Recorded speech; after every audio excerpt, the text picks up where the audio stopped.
дуруд. Ман Осим Орифпур, муаллими забони тоҷикӣ ҳастам. Шодам ки боз бо шумоям. дар машғулияти пешин мо дар бораи овозҳои в ва ф суҳбат ороста будем. инак вожаҳое ки барои азхудкунӣ ба шумо супорида будем такрор мекунем.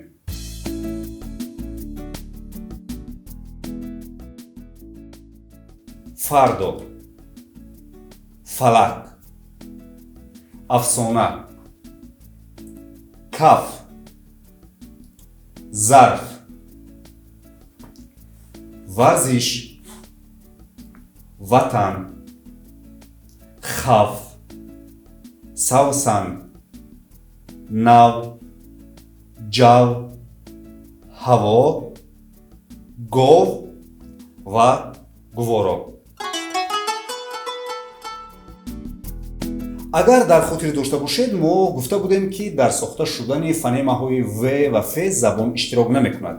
акнун диққат диҳед ба тарзи талаффузи овозҳои нав д ва т. агар зеҳн монда бошед, мефаҳмед ки онҳо ҳамсадоҳои забонианд.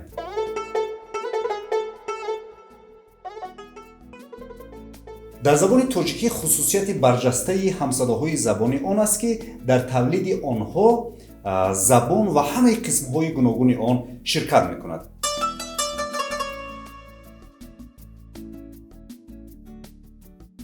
дар тавлиди ҳамсадоҳои зичи д ва т пеши забон саҳми асосӣ дорад.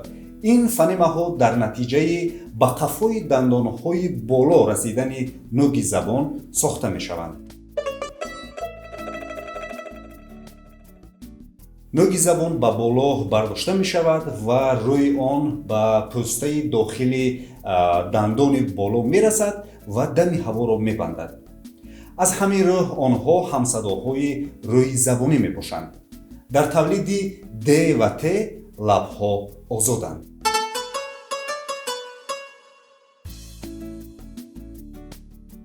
забонча роҳи ҷараёни ҳаворо ба кавокии бинӣ мебандад.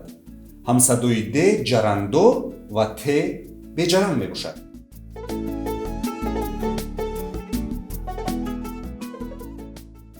ҳамсадои т дар аввал, мобайн ва охири калимаҳо дучор мешавад ва сифати худро нигаҳ медорад.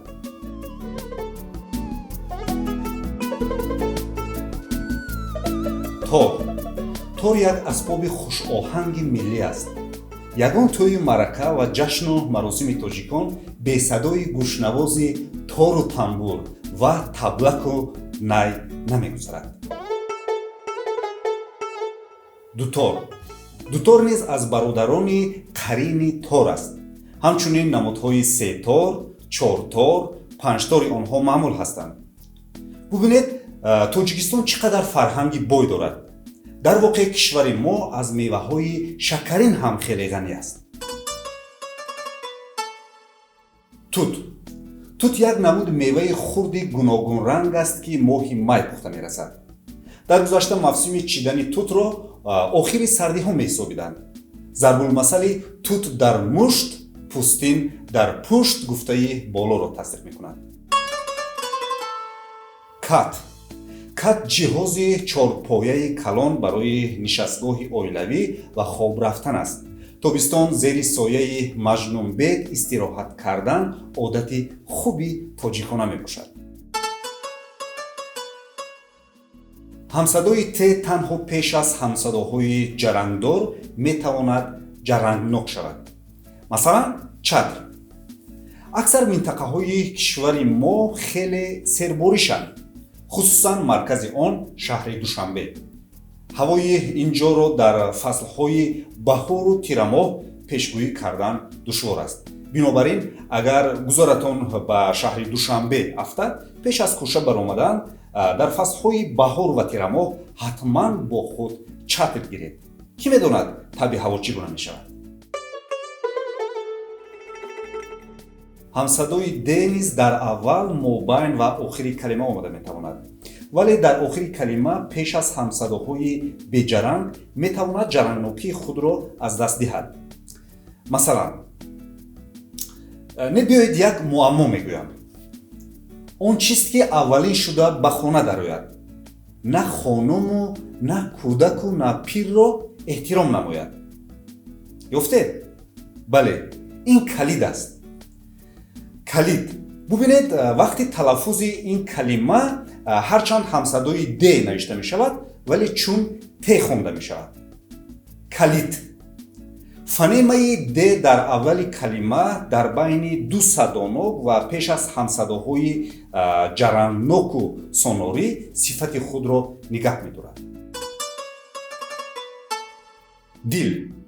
бале ҳамон муҳаррики бадани инсон. шумо медонистед ки дили занҳо нисбат ба дили мардҳо тезтар мезанад. шояд маҳз ҳамин сабаб шуда бошад ки занҳо эҳсосиянд. ҳамеша ташнаи эътибор, ташнаи эҳтиром ва ташнаи дидор. масалан, дидор. тоҷикон чунин одат доранд ки бо хешу табори дури худ ҳам риштаи меҳрро мустаҳкам нигаҳ медоранд. дар ҳар иду айём ба дидори ҳам меоянд ва ба ҳамдигар ҳадияҳо меоранд. ҳадия. ман ҳам шуморо хоҳару бародарони маънавии худ меҳисобам ва ҳадияам бароятон ана ин вожаҳо аст. тор, дутор, тут, кат ва чатр. калид, дил, дидор ва ҳадия. бо шумо будам ман Осим Орифпур. то дарси дигар, худоҳофиз.